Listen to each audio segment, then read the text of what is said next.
اب ہم آتے ہیں فیکٹرنگ پہ کہ یہ فیکٹرنگ کیا ہے. اب فیکٹرنگ کی تفصیل میں اب سرچ کرتا ہوں اس کو انگلش میں. دیکھ سکتے ہیں factoring is a financial transaction and a type of debtor finance in which a business sells its account receivable to a third party at a discount. A business will sometimes factor its receivable assets to meet its present and immediate cash needs. یعنی ہوتا کیا ہے کہ مثلاً آپ کی اپنی company ہے یا اپنا جو بھی ادارہ ہے، آپ کے پاس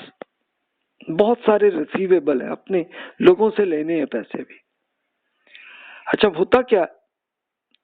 کہ آپ کو کیش کی فوراً ضرورت ہے، لیکن اگلے کے ساتھ معاہدہ ہوا ہے، اگلے نے 3 مہینے بعد دینے ہیں، دوسرے نے 4 مہینے بعد دینے ہیں، کسی نے 1 سال بعد دینے ہیں. تو اب ہوتا ہے نا آپ کو وقتی طور پر کیش چاہیے، تو اس کے لیے پھر فیکٹرنگ کرتے ہیں. یہ بینکس بھی کرتے ہیں اور دیگر ادارے بھی یہ کر رہے ہوتے ہیں کہ جناب آپ ریسیویبل لے لیجئے گا، ہمیں آپ کیش ابھی دے دیں اور آپ ان سب سے آپ لے لیجئے گا پیسے. اچھا اگلا کیوں مانے گا؟ وہ اس لیے کہ آپ اس کے لیے ڈسکاؤنٹ کر دیتے ہیں. مثال کے طور پر آپ نے کوئی 1 کروڑ روپے لینے ہیں آپ نے، تو آپ نے اگلے کو کہا کہ جناب آپ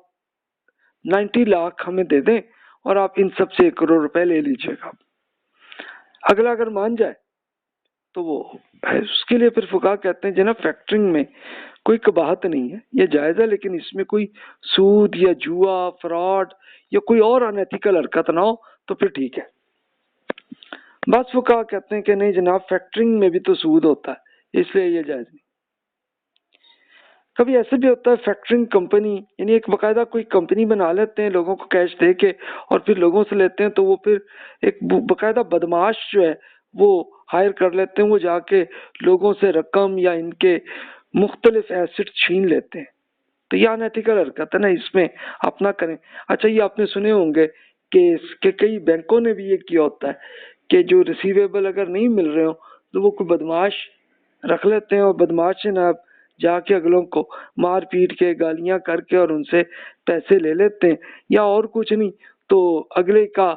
کوئی گاڑی چھین کے لے جاتے ہیں اور کچھ کر لیتے ہیں. تو یہ سب انیتھیکل حرکتیں ہیں، تو یہ نہ کریں. اگر اس شخص نے رقم دینی یا نہیں دے رہا تو پھر عدالت کے ذریعے کریں نا ایسا معاملہ، کہ تاکہ اس میں اگلے کے ساتھ بھی کوئی زیادتی نہ ہو. اگلا اگر نہیں دے رہا تو پھر آپ ایسا کریں. اگر عدالتیں بھی صحیح کام نہیں کر رہی تو پھر آپ پروڈکٹس کو کریڈٹ میں نہ کریں نا، آپ کیش میں ہی بیچیں اپنی چیزیں. اور اگر کریڈٹ دینا ہی مجبوری ہے، یعنی آپ کا کیش سے کوئی خرید ہی نہیں رہا آپ کی چیزیں، تو پھر اس وقت بھی اپنے کسٹمر کو ضرور چیک کر لیا کریں، ریسرچ کر لیا کریں. اس میں فائنینشیل انالیسس، ایجنگ رپورٹس ہوتی ہیں، انٹرنل آڈٹ رپورٹس ہوتی ہیں، اگلوں کی چیک کر لیا کریں، دیکھ لیا کریں اور کم سے کم ہی کریڈٹ دیں، تاکہ اگر وہ رقم نہ بھی دے تو آپ کا اتنا نقصان نہ ہو. اب یہ اسپیشل آپ اگر بزنس کر رہے ہیں اور آپ کو کریڈٹ ہی دینا پڑ رہا ہے تو یہ چیزیں ضرور کریڈٹ دینے سے پہلے اپنے کسٹمر کی یہ سب چیزیں چیک کر لیا کریں، دیکھ لیا کریں، تاکہ آپ کو پتہ چل جائے کہ جناب یہ واقعی کوئی ریلائبل کسٹمر ہے، دے گا بھی پیسے کے نہیں دے گا، یہ چیک کر لیا کریں. اور فقہا کا قانونی حیثیت کی تاریخ یہ رہی ہے، یعنی یہ پرانے زمانے میں یہ طریقہ ہوتا تھا، قوم کو چاہیے کہ وہ عدالتی نظام اور پولیس کی اصلاح کرے تاکہ یہ مسائل کم سے کم ہو جائیں. یعنی ہوتا کیا ہے کہ یہ اسپیشل کہ عدالت میں ایک بڑا مشکل پروسیجر ہوتے ہیں نا، کہ کئی بعض اوقات آپ نے پیسے لینے ہیں اور وہ اس کے لگنے کے لیے عدالت میں 20 سال بھی گزر گئے، نہیں ملے آپ کو. تو اس کے لیے پھر پوری قوم کو ہی چاہیے کہ وہ عدالت کو اور پولیس کو صحیح کریں تاکہ جن کو پیسے ملنے صحیح طرح مل جائیں نا، انہیں سود نہ ہو، اس میں کوئی انیتھیکل حرکت نہ ہو. تو فقہا اس کے لیے فیکٹرنگ سے متعلق یہ ایک سجیشن دیتے ہیں. اب ایک نظر اللہ تعالیٰ نے اس میں جو ارشادات فرمائے ہیں اس کو دیکھ لیجئے اور اسی بیسس پہ اب آپ خود ڈیسیژن لے لیں. اللہ تعالیٰ نے اپنے رسک مینجمنٹ پہ بھی اللہ تعالیٰ نے کچھ طریقے بتا دی ہیں. تو آئیے ہم اس پورے کو دیکھتے ہیں یہ سورۃ البقرہ میں 278 آنورڈ آپ پورا پڑھ لیجئے، آپ کو جواب مل جائے گا انشاءاللہ۔ بسم اللہ الرحمن الرحیم۔ یا ایھا الذین آمنوا اتقوا اللہ وذروا ما بقی من الربا ان کنتم مؤمنین فإن لم تفعلوا فأذنوا بحرب من اللہ ورسولہ وإن تبتم فلکم رؤوس اموالکم لا یظلمون ولا تظلمون ولا تظلمون وإن كان ذو عسرة فنظرة إلى ميسرة وأن تصدقوا خير لكم إن كنتم تعلمون واتقوا يوما ترجعون فيه إلى الله ثم توفى كل نفس ما كسبت وهم لا يظلمون۔ اہل ایمان، اگر آپ سچے مومن ہیں تو اللہ سے ڈریں اور جتنا سود باقی رہ گیا اسے چھوڑ دیجئے، لیکن اگر آپ نے ایسا نہ کیا تو اللہ اور اس کے رسول کی طرف سے جنگ کی وارننگ کے لیے تیار ہو جائیں، اور اگر توبہ کر لیں تو آپ کے لیے اصل رقم یعنی جو کیپٹل انویسٹمنٹ ہے اس کا آپ کا حق ہے، نہ آپ کسی پر ظلم کریں اور نہ آپ پر کوئی ظلم ہو۔ اور مقروض یعنی جسے اپنے پیسے لینے کبھی تنگ دست ہو تو ہاتھ کھلنے تک اسے مہلت دیں، اور اگر آپ بخش دیں تو آپ کے لیے بہتر ہے اگر آپ سمجھتے ہیں،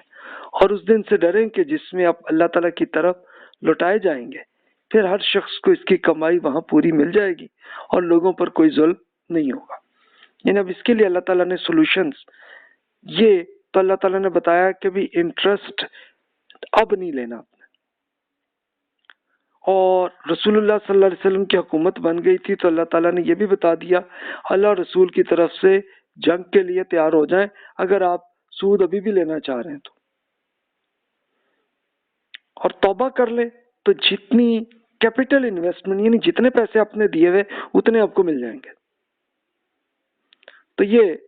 کیا تھا، اور رسول اللہ صلی اللہ علیہ وسلم نے اپنے حج پہ یہ باقاعدہ تفصیل سے فرما دیا تھا، اور سب لوگ جو بھی مان لائے تھے سب مان گئے تھے، تو معاملہ ختم ہو گیا، اس لیے ایشو ہی نہیں ہوا وہاں پہ، لیکن اب ہوتا ہے ہمارے۔ اچھا، پھر یہ فرمایا کہ بھی اب آپ نے کریڈٹ دیا ہوا ہے کسی کو، اب لینے ہیں پیسے، اور آپ کو یہ کنفرم ہو جائے کہ بھی اگلا تنگ دست ہے، پرابلمز میں ہے، فائنینشیل پرابلمز میں ہے،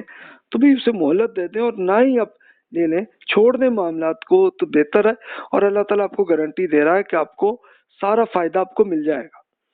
کبھی اس زندگی میں بھی مل جاتا ہے اور یہ گارنٹی ہے کہ آخرت میں تو ملنا ہی ملنا،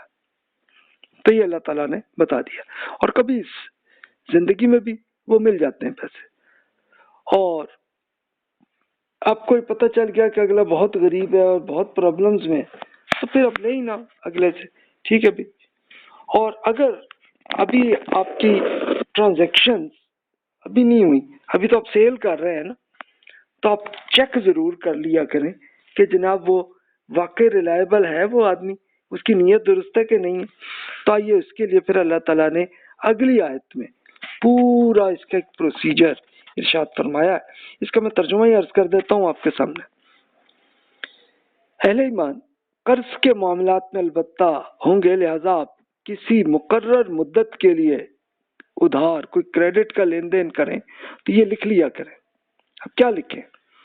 چاہیے کہ اس کو آپ کے درمیان کوئی قانونی ڈاکومنٹس لکھنے والا عدل کے ساتھ لکھے، اور جسے لکھنا آتا ہو تو وہ لکھنے سے انکار نہ کرے، بلکہ جس طرح اللہ نے اسے سکھایا وہ بھی اسی طرح لکھ لے، اور یہ دستاویز اسے لکھوانی چاہیے جس پر حق عائد ہوتی ہے، اور وہ اللہ اپنے رب سے ڈرے اور اس میں کوئی کمی نہ کرے۔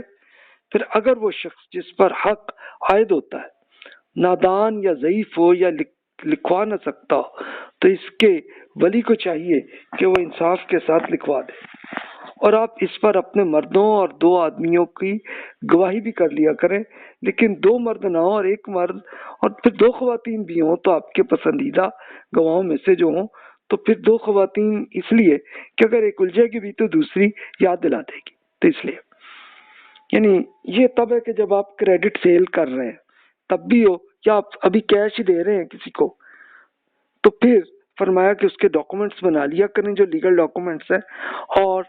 یہ اب رسول اللہ صلی اللہ علیہ وسلم کے زمانے میں یہ پورا پروسیجر نہیں ہوتا تھا، تو اب یہ فرسٹ ٹائم شروع ہو رہا تھا. تو اللہ تعالیٰ نے بتایا کہ اس کے لیے ایک باقاعدہ ڈاکومنٹ جو لکھ رہا ہے وہ صحیح طرح لکھ دے، اس میں کوئی فراڈ نہ کرے، کوئی اماؤنٹ کوئی آگے پیچھے نہ وہ لگا دے،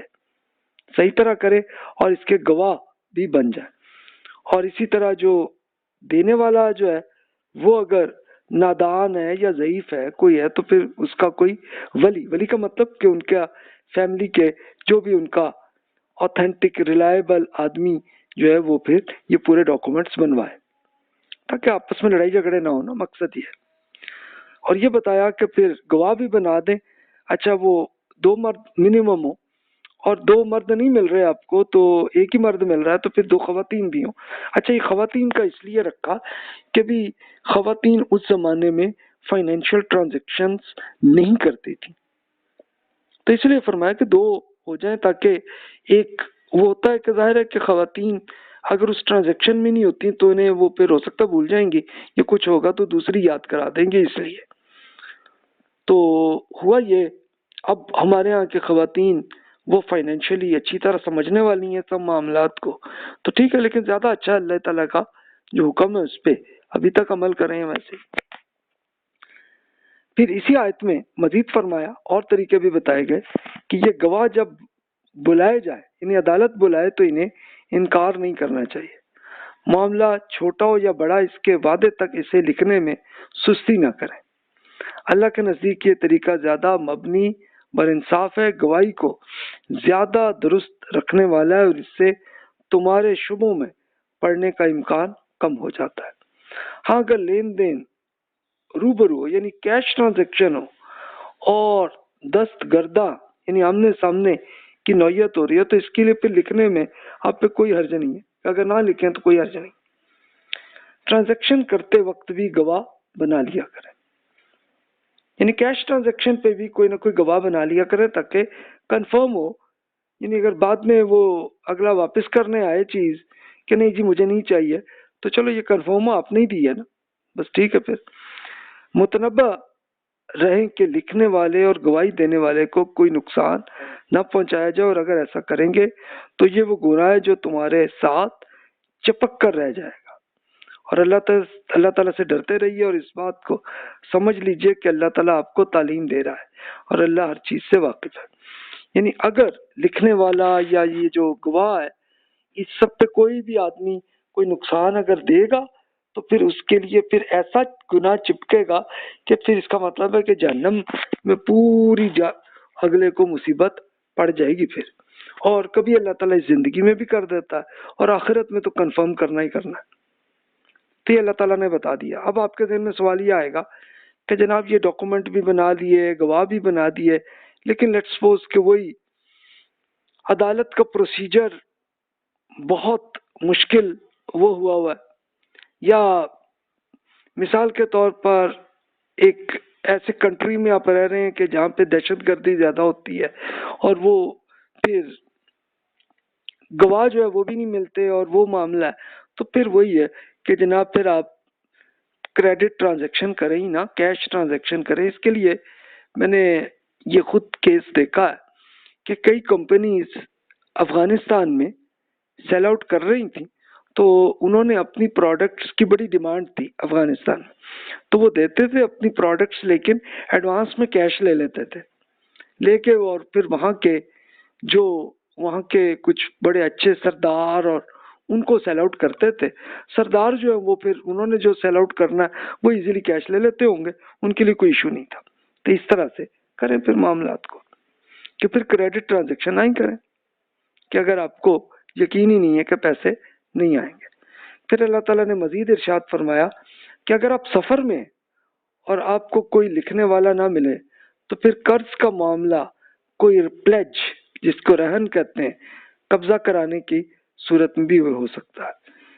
پھر اگر دوسرے پر بھروسے کی صورت نکل آئے تو اس کے پاس یہ رہن کی جو چیز ہے امانت کے طور پر رکھی گئی ہے تو یہ واپس کر دیں. اور اللہ تعالیٰ سے ڈرتے رہیے اور اس معاملے میں گواہی